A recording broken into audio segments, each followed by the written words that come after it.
Assalamualaikum warahmatullahi wabarakatuh. Pada pertemuan ketiga hari ini, kita akan bahas kesetimbangan kimia. Adapun yang akan kita diskusikan bersama adalah tentang konsep kesetimbangan serta faktor-faktor yang mempengaruhi pergeseran arah kesetimbangan, kemudian hubungan kuantitatif antara reaksi dengan hasil reaksi dari suatu reaksi kesetimbangan, serta menerapkan prinsip kesetimbangan dalam kehidupan kita sehari-hari. Oke, baik. Sebelum kita masuk ke pembahasan mengenai kesetimbangan kimia, mari kita bahas terlebih dahulu tentang reaksi kimia. Ya. Reaksi kimia tentunya melibatkan zat-zat bereaksi atau yang disebut dengan reaktan yang nanti akan menghasilkan produk serta produknya nanti dapat dihitung ya. Nah, perhitungan ini didasarkan pada asumsi bahwa reaksinya berlangsung sampai selesai. Artinya seluruh reagennya atau reaktannya habis terpakai. Ya, kalau misalnya kita mau menggunakan perhitungan kimia atau stoikiometri, maka diasumsikan seluruh reaktannya habis terpakai. Nah, jumlah yang dihasilkan merupakan hasil teoritis, menunjukkan jumlah maksimal dari produk yang bisa didapat dari reaksi tersebut. Nah, dalam kenyataannya atau dalam praktiknya, ya, sebagian besar reaksi tidak berlangsung secara sempurna, di mana semua reaktan habis bereaksi. Akan tetapi, lebih cenderung mendekati suatu keadaan, ya. Keadaan apa? Yaitu keadaan kesetimbangan. Nah, pada posisi kesetimbangan yang merupakan akhir dari reaksi, terdapat pencampuran antara produk dan reaktan yang tidak habis bereaksi dan berada pada jumlah yang relatif tetap. Dan pada kondisi ini juga, laju reaksi ke kanan sama dengan laju reaksi ke kiri yang membentuk namanya kesetimbangan dinamis. Nah, itulah yang akan kita bahas pada pertemuan hari ini. Sekarang kita akan bahas beberapa istilah dalam mempelajari kesetimbangan kimia. Yang pertama adalah reaksi satu arah atau irreversible.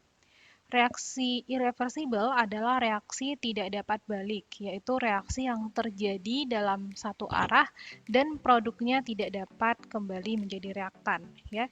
Jadi kalau misalnya kita belajar ya tentang stoikiometri, suatu zat yang direaksikan akan habis bereaksi jika perbandingan mol dari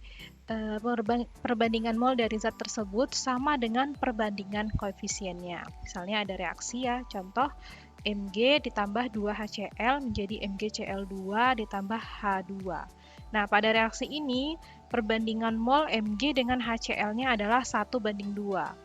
Nah, maka Mg dan HCl-nya habis bereaksi. Nah, inilah yang disebut dengan reaksi satu arah atau reaksi irreversible.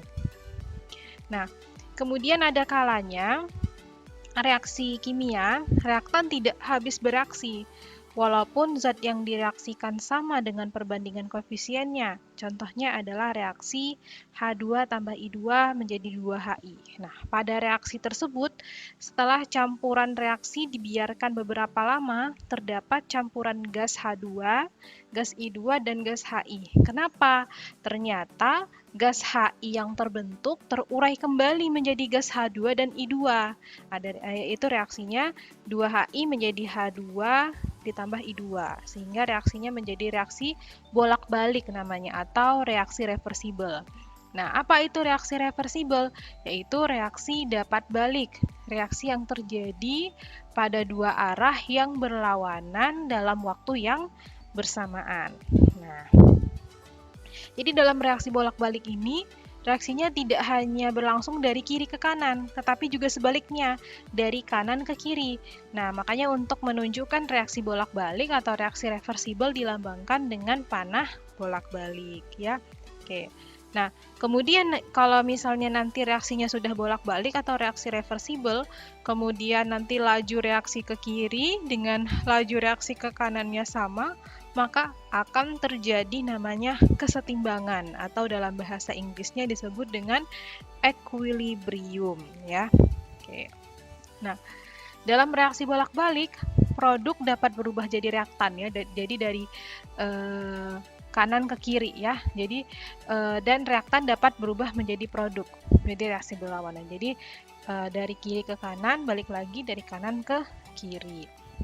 Nah, kemudian kalau kita nanti bahas dalam kesetimbangan kimia, hanya ada istilah yaitu zat di sebelah kiri dan zat di sebelah kanan. Jadi nggak ada istilah mana reaktan, mana produk, tapi kita istilahkan dengan zat di sebelah kiri dengan zat yang di sebelah kanan. Ya, jadi untuk menyatakan reaksi bolak-balik atau reaksi reversibel itu ditunjukkan dengan dua panah yang berlawanan arah, menyatakan reaksi maju atau ke kanan dan reaksi balik ke kiri, ya. Nah, jadi ciri-ciri dari reaksi bolak-balik itu yang pertama adalah reaksinya ditulis dengan dua anak panah berlawanan ya, kemudian reaksinya berlangsung dua arah, dari kiri ke kanan dan dari kanan ke kiri. Kemudian zat hasil reaksi dapat bereaksi kembali menjadi reaktan ya, dan reaksi tidak pernah berhenti karena komponen zat tidak pernah habis. Jadi banyak sekali sebenarnya contoh reaksi-reaksi bolak-balik ini ya dalam reaksi kimia. Nah, contohnya ini ya, contoh diketahui perubahan air menjadi uap air dapat merupakan reaksi dapat balik, sehingga reaksi ditulis menjadi H2O fase liquid menjadi H2O gas ya. Nah, terus dari fase gas balik lagi menjadi fase liquid, sehingga reaksinya dapat kita tulis H2O liquid panah bolak-balik H2O fase gas ya. Oke. Ada contoh lain itu PbSO4 ditambah NaI ya. Nah, kemudian panah bolak-balik PbI2 ditambah Na2SO4. Jadi sebenarnya reaksinya itu ada dua. Nah, komponen-komponennya sama, spesies-spesiesnya sama, cuman nanti ada yang ke arah kanan, panah ke kanan, dan ada panah ke kiri ya. Nah, reaksi bolak-balik sempurna terjadi dalam suatu sistem tertutup ya, karena tidak terjadi penambahan atau pengeluaran zat. Jadi harus dalam sistem yang tertutup, artinya kalau kita mereaksikan wadahnya ada tutupnya ya. Nah, kenapa? Karena tidak terjadi penambahan atau pengeluaran zat, kemudian keluarnya panas atau kalor dari sistem tidak terjadi, dan tidak terjadi hilangnya gas yang terbentuk. Karena apa? Karena sistemnya tadi yang tertutup. Oke.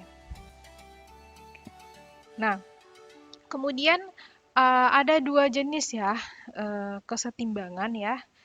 Kesetimbangan yang pertama berdasarkan wujudnya. Jadi berdasarkan wujudnya ada yang disebut dengan kesetimbangan homogen dan kesetimbangan heterogen ya. Nah, apa itu kesetimbangan homogen? Ya, kesetimbangan homogen adalah suatu kesetimbangan yang di dalamnya terdapat zat-zat dengan wujud yang sama. Jadi kalau kita lihat fasenya atau wujudnya itu sama. Nah, ini contohnya ada reaksi dari sama-sama fasenya gas, N2 tambah 3H2, panah bolak-balik 2NH3. Ya, jadi semua spesinya itu gas. N2-nya gas, H2-nya gas, NH3-nya juga gas. Contoh lain itu ada SO2 ditambah O2 menjadi SO3. Semuanya dalam fase gas. Kemudian contoh lain itu yang dalam fase larutan ada H2O panah bolak-balik H+ ditambah OH-. Ya, semua fasenya cair ya, liquid dan aqueous. Oke. Nah, itu disebut dengan kesetimbangan homogen, satu wujud atau satu fase seluruh spesiesnya. Kemudian ada yang disebut dengan kesetimbangan heterogen. Apa itu kesetimbangan heterogen? yaitu kesetimbangan yang di dalam reaksinya terdapat zat dengan wujud yang berbeda. Ya, contoh ini ada yang terdiri dari dua fase, yaitu padat dengan gas ya. CaCO3 menjadi CaO ditambah CO2. Ya, ada solid dan ada gas. Kemudian Ag2CrO4 solid ditambah 2 Ag positif aquos ditambah Cr4 2- aquos. Ada juga yang terdiri dari 3 fase. Contohnya CaHCO3 2 kali aquos menjadi CaCO3 ditambah H2O ditambah CO2. Jadi di situ ada aquos, ada solid, ada liquid, ada gas ya. Oke. Nah,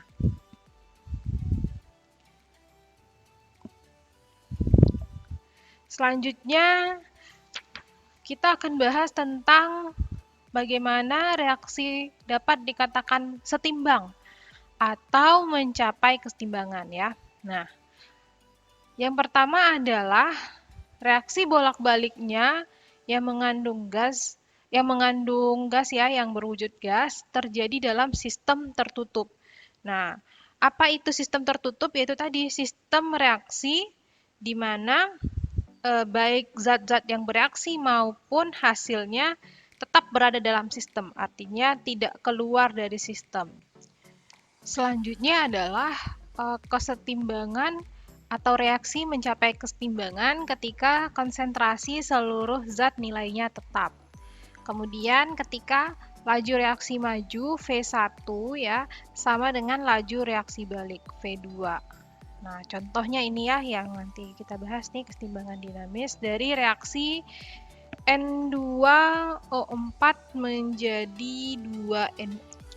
Mari kita perhatikan ilustrasi dari gambar berikut ini ya. Jadi pertama ini adalah zatnya adalah N2O4 ya. Jadi di N2O4 ini awalnya berbentuk padatan ya. Kemudian dalam wadah tertutup padatan N2O4 ini dipanaskan ya sampai melampaui titik didihnya, yaitu sekitar 21,2 derajat Celcius. Nah, pada padatan N2O4 ini kemudian secara perlahan berubah menjadi gas ya. Kemudian ya ini awalnya ini N2O4 ya merupakan gas yang tidak berwarna ya. Kemudian dengan cepat berubah menjadi gas NO2. Ditandai dengan perubahan dari tidak berwarna menjadi warna coklat ya. Kemudian ya ini ya N2O4 terurai membentuk NO2 coklat kemerahan, warna campurannya menjadi coklat. Nah, kemudian lama-kelamaan kesetimbangan tercapai nih antara gas N2O4 dengan gas NO2 ya. Jadi saat kesetimbangan tercapai, konsentrasi dari NO2 dan N2O4 konstan dan warna campuran mencapai warna final. Nah, ini yang C, gambar C. Kemudian karena reaksinya berlangsung secara terus-menerus dalam sistem tertutup tadi dan dalam kecepatan yang sama, maka konsentrasi dan warnanya menjadi konstan ya, warnanya menjadi coklat seperti itu ya. Nah, jadi pada saat tercapai kesetimbangan tadi, reaksi yang terjadi tidak hanya perubahan dari N2O4 menjadi NO2, tetapi sebaliknya terjadi pembentukan kembali N2O4 yang berasal dari NO2 yang terbentuk. Jadi reaksinya menjadi reaksi bolak-balik dan dalam kecepatan yang sama. Nah, kalau kecepatan ke kiri dan ke kanannya sama, maka tercapailah kesetimbangan dinamisnya. Nah,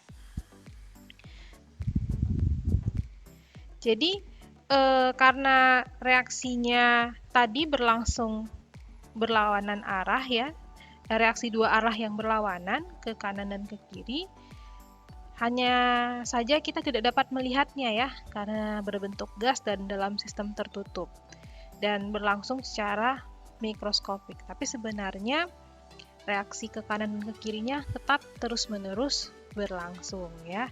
Oke. Dari percobaan tadi ada 3 keadaan yang terjadi ya, perubahan konsentrasi NO2 dan N2O4 terhadap waktu. Ada 3 keadaan. Yang pertama adalah semula hanya ada NO2, kemudian semula yang adanya N2O4, kemudian campuran NO2 dan N2O4 yang ada.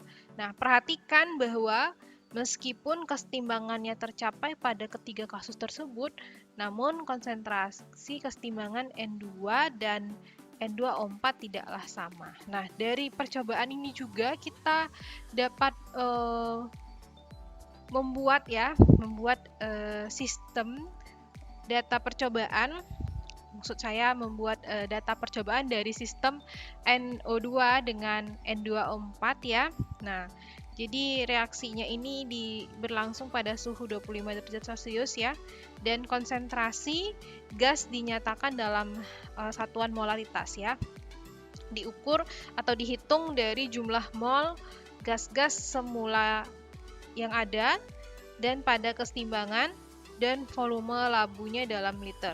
Nah, analisis data pada kesetimbangan menunjukkan bahwa meskipun perbandingan konsentrasi NO2 dibandingkan dengan konsentrasi N2O4 memberikan nilai-nilai yang seragam, perbandingan konsentrasi NO2 pangkat 2 dengan N2O4 memberikan nilai yang hampir tetap, yakni 4,65 kali 10 pangkat min 3. Nah, nilai ini disebut apa?